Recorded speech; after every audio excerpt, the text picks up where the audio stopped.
Hello and welcome. Today is an Aussie perspective on the 2018 Honda Goldwing. I've had mine now for just over 12 months and put over 8,000 Ks on it. And I use it for a variety of purposes, commuting into the Melbourne CBD. And I've had some big long trips as well. So spoiler alert, I do love the bike, but it's not perfect.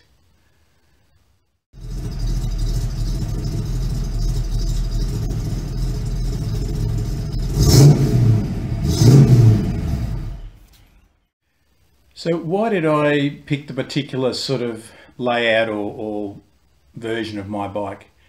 You can see by the slide I'm about to put up that we in Australia 2018-2019 we had a choice of basically three versions. The premium, which came in black, or the two-tone red black, was the full kit with airbag and all the chrome. Now the next one, if you wanted a manual, you had a choice of blue or blue. That didn't have sat nav. There was no option to put it in, and with chrome as well. Now I really liked, my criteria was I wanted the center cubby hole or glove box. I wanted DCT, and I liked the blackout look. So my only choice was really the third option, which was the base Goldwing. In that I did not get sat nav, I didn't get heated seat, didn't get traction control or the electronic suspension. Now I regularly ride with my wife, so I wanted to make her comfortable, and what I've done, and you'll see as a result, I've actually installed the Honda factory top box in the same color. Now they call this a matte finish. I would suggest it's more a satin finish, whereas I believe the new 2020 version in the matte black is definitely a matte black. When I bought the bike, it only had 3Ks on it. It was actually a showroom display model. Now it had a few tiny little marks which I was willing to overlook, and since then I've actually done quite a bit of accessorizing. And you'll see on a photo I'm about to put up that as soon as I brought it home from the dealer, I literally stripped it down. Bit daunting, but I like to know what's inside a bike and how to play with it overall.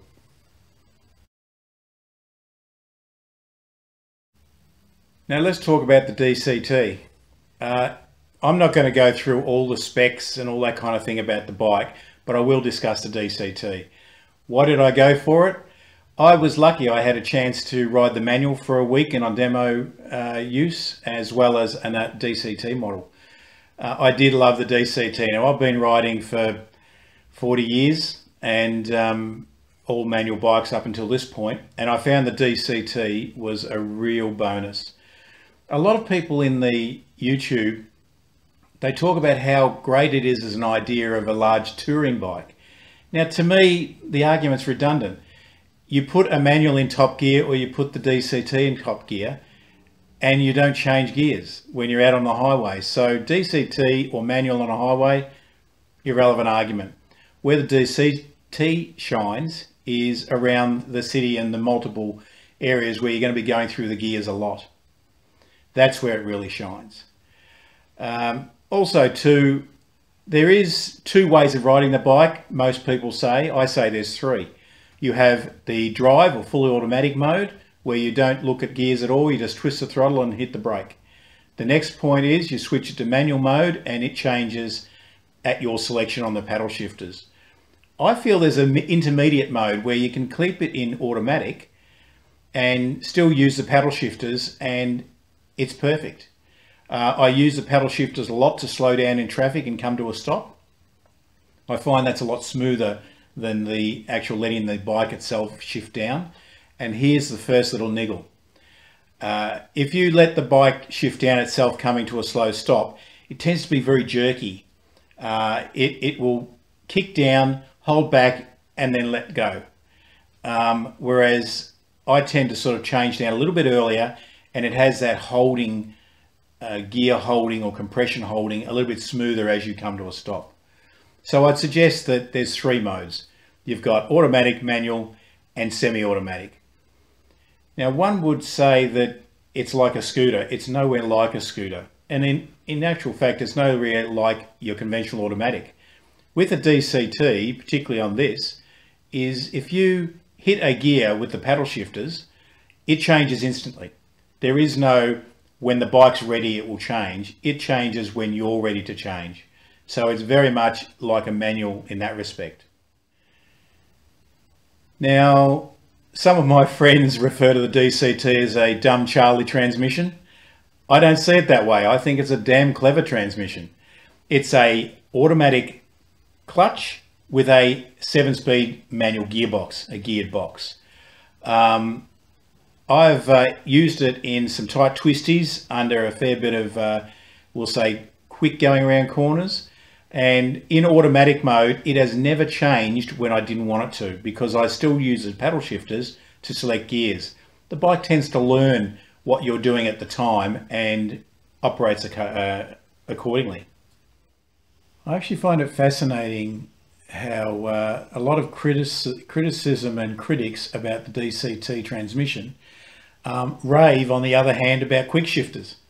So you put a Goldwing DCT into manual mode, and apart from needing a clutch on a quick shifter to take off, it's exactly the same, except instead of blipping your foot shifter, you're pushing a paddle. So I don't see the relevance in that criticism. I'm lucky enough to ride with a very skilled bunch of riders and also good friends. We ride on weekends away, weeks away, or even the occasional day trip. Now these guys have got some very impressive bikes, from ST1300s through to Triumph Speed Triple, RV4 Aprilia and Tuonos, Monster Ducatis. These bikes are all very competent bikes, and with these competent riders on, it's quite a challenging ride. Now the Goldwing, it keeps up well and truly, and sometimes these guys have trouble keeping up with it. So on one occasion, in a controlled environment from a standing start, I opened this Goldwing up with a full throttle in sport mode DCT, and these guys apparently told me, because I was too busy hanging on for hell and high water, that the rear end actually started spinning and drifting with the front end coming up. That's no mean feat for a 370 kilo bike. This coming out of a corner, 170 Newton meters, it's all about that thrust you get. When you open that throttle, it takes off. You never have a problem with finding any power coming out of a corner. The only problem is with this is ground clearance. These guys have their feet pegs quite high on their sports bikes. They can take corners a lot faster and lower than I can. What I need to do is smooth out the corner by opening it out. Other than that, I have no problem riding with these guys, and it is certainly an impressive motorbike in that respect. What I'll be doing in the next little while is going through each accessory I fitted to the bike and giving a review on each of them. Not so much fitting instructions or anything like that, but I'll talk about how complex it was to fit them, and that way you'll get an idea of whether you want to go ahead and fit them on your 2018 plus. Most of these accessories will fit right through the range, right up into, I'm guessing, 2021 model. I've replaced the standard OEM amber DRL and indicators with the aftermarket ones. These are white DRL strips with a sequential indicator, which give it a much more modern look and a much more unified look with the headlights. These aftermarket mirror lights were quite easy to fit, but there was a lot of disassembly and reassembly of all the components within the mirror. Most Hondas come with red Honda circle badges. I wanted to have a bit of a more blue consistent look, so I removed the red ones and put these blue Honda badges in. The only thing you got to be careful of, they're only just stuck down, so you just got to be careful when you leave them off that you don't mark the paint around them. There are a lot of YouTube videos about how to fit these tie-down brackets. They are very easy and very much worth the money and the effort. Much better than pulling down on the handlebars, and of recent times there's been some issues about the stress on handlebars, so well and truly worth this accessory. I had decided to go aftermarket for these driving lights in front of the heads. The Honda ones were quite expensive, quite a few $100s, and I decided I wanted some blue angel ring driving lights with the centre being a white LED. They're still quite effective, and they were certainly nowhere near the price. The only thing I had to do was buy the Honda button that goes in the console. Now I did this way before all the tricks on how to get that console out were out on YouTube, so it took me some time with pulling all the fairing apart, and then I had to make some brackets to suit the driving light onto the Honda behind those plastic covers. But that was no great effort. But if you want to do aftermarket and not go specific fit, then I'd suggest you be quite handy with a little bit of fabrication. I fitted these head plate covers as they give the top of the cylinder head and the engine block a bit of a nice clean look. They weren't very hard to fit, only a few minutes. The only problem is what I did was put a bit of trim on the back edge of the right hand side because it was very close to a piece of tubing. I just didn't want to rub. One thing I really don't like is drilling holes in plastic to mount switches, etc. But what I found was this brake master cylinder switch block, and it literally just fastens on top of the brake master cylinder and creates a stack. It comes with two toggle switches. I've replaced one with a push button switch which links into a very small circuit board inside the switch block, and what I did was I pulled apart my garage remote and put the circuit board inside there. So this way I can actually drive up to my garage door, push the button, and it opens. Now the Honda Home Link, it must be something to do with frequencies, but this is only applicable to American motorcycles. So it won't work with ours apparently, is what I've been told. So this way I've got the ability to push a button on the motorcycle without having to reach for a remote control. The second switch I'm currently using for the ambient lights around the bike, which we'll go into a little later in the video. My Goldwing is the non-tour model, and as such it doesn't come with a digital TPMS display which is on the dash on the tour models. So what I decided to do was get a separate display. It's a 12 volt system, doesn't work on battery, so when I turn the ignition on it displays. It shows both front and rear pressures, and it will also provide an audible and a visual warning when the tyre pressures are too low. This works in conjunction with the inbuilt warning system, which has just purely a light on the dash. The gauge in itself is an easy wiring system. The only problem is you've just got to feed the wires back towards the accessory circuit. So if you're okay with that, it's not too difficult to set up. I found this Moto Wolf phone mount which looked really good. It was also only about 20 Australian dollars rather than others which were considerably more expensive. It was very easy to mount, just a U-clamp right next to the switch block on the left hand side.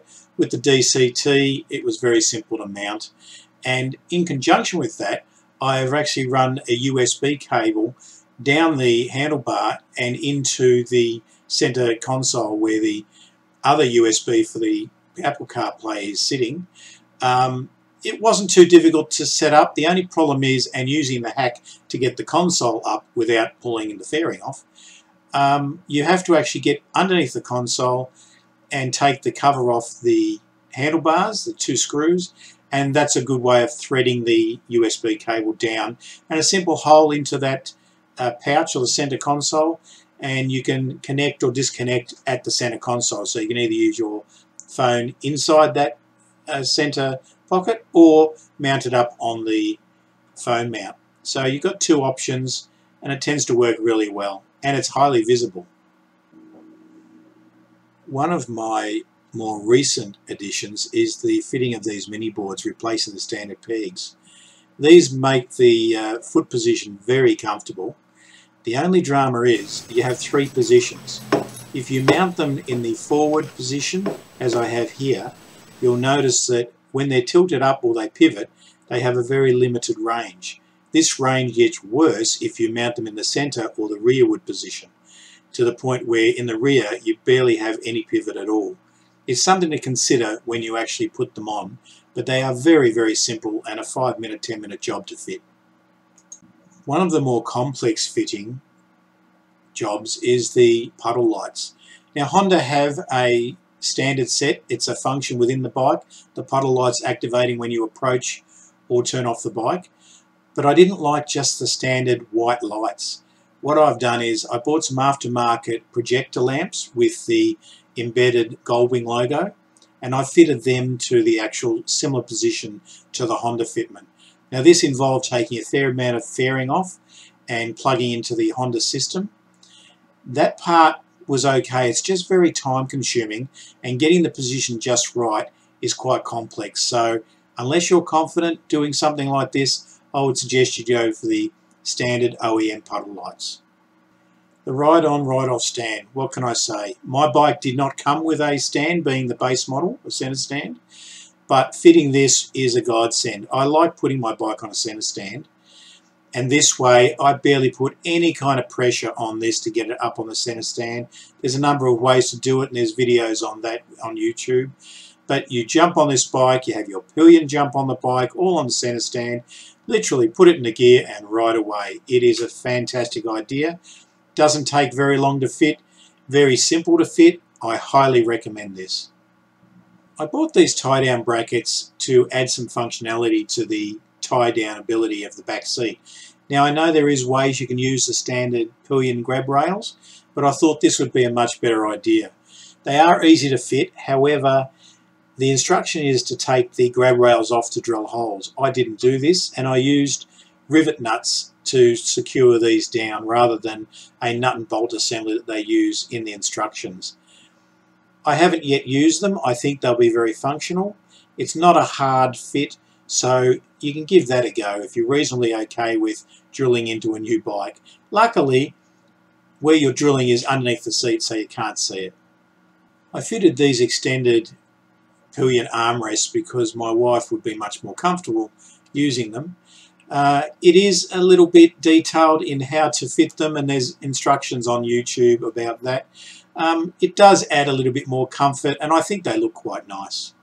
I sourced this top box tidy from eBay. It was a price approximately 20% of an actual Honda branded Goldwing top box tidy. It does exactly the same job. It's great. It works well. It's strong and easy to fit. So I would suggest don't go paying out for OEM, buy something like this.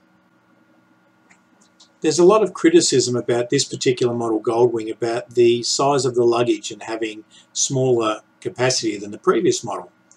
I've been away for 7 days, weekends, that kind of thing for myself, or by myself, and I find it's ample storage. In actual fact, I probably pack too much. So when the wife and I go away, we have the ability, because I fitted this packet rack system, to actually add the extra capacity, and it's also mounted very low, so it doesn't affect the stability of the bike. I find this is very good because when it's not fitted, you can't see any kind of extra bracketing, but when you've got it fitted, it's secure. Anti-theft systems in it are great, and it works really well. The only problem is that it doesn't come with any kind of number plate or reflector set up on the back. I've done that since, modified my own or fabricated my own, because it does cover the reflector and the number plate. So let's not need to get pulled over. I'd rather have a simple number plate displayed there. In terms of wiring for the LED number plate light, I've just simply used a small plug coming out the side of the original bike number plate, so it's no big huge plug. But this takes a little bit of disassembly for the back of the bike. Not too complex, but as if you've got your time and a few spanners, it's not too hard at all, so give it a go, and well worth the extra luggage space on those big trips. I felt that the rear of the Goldwing lacked a little lighting. The standard lights are quite good, but on the top box I think it needed a central brake light. Now in Australia we have amber indicators, and these light systems, the wing that I've attached here, has sequential red indicators. What I've done is I've rewired the red sequential indicators into the brake circuit, and using a blinker cam, it operates a solid brake light, a solid tail light, and when I apply the brakes, it actually has sequential brake lights, so extra visibility for anyone coming up from behind me. That involved a fair bit of wiring. If you're not comfortable with wiring, I would suggest you get an auto electrician to do that for you. The actual fitting of it took a little bit of time and required drilling in through the top box. Again, if you're not comfortable with it, get someone who's quite handy and is comfortable with doing that to fit it for you. Now finally, I do like accent lighting around my bikes, and particularly blue in colour. So you'll see here in the pictures, there is considerable amount of LEDs around the bike. What I don't like is when it's daylight and the lights aren't on, you've got these strips laying all around the bike. So what I tend to do is I mount all my LEDs in crevices and behind fairings, so they're not actually visible during the day. These are all operated from a switch on that master cylinder switch block and can be turned on and off with the ignition. So the other thing I've got is at the rear top box there is a projector light which shines down Goldwing, and it sort of follows you as you're driving along at night. It provides a very nice accent on the roadway. All together with this, I've also made a homemade relay unit for the lighting, so I'm not stressing the CAN bus system. Now yes, you can buy a show chrome relay block and that will run you up at $80+, whatever they are. My relay block, if you're confident at wiring relays, cost me around $9. So I achieved the same result with much less cost. Again, lighting and rewiring these kind of things into your bike takes a bit of time. Routing the wires correctly, tidying them up, make sure they're not touching anything dangerous or they can short. And it also requires the removal of a lot of trim panels. So if you're not confident in that, I would suggest it's something you may get someone else to do. Rounding up, what do I like or love about the bike? It's power. There is ample amounts of power. Comfortable, I can ride it in town, I can ride it down the road, very comfortable, no issues with the seat. The handling, suspension, going around the corner, you have very stable. You don't get that jerk up through the forks that you would normally get on a standard fork setup. The gadgets I love on it, the CarPlay is fantastic. I don't need navigation, I use the CarPlay navigation. What don't I like so much, as mentioned earlier, we've got the jerkiness changing down when you're using it in the DCT automatic mode. The paint, really don't like the paint. The satin finish and the paint quality tends to mark very easily.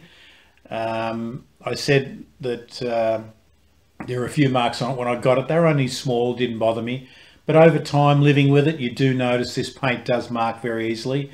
And I think if you were going to go for a matte black one, it would be even worse because you can't polish little hair sort of scrapes off the paint. And the cornering. I have actually scraped the engine rollover protection, plastic covers. It has been seen in a number of other YouTube videos, that's a regular occurrence.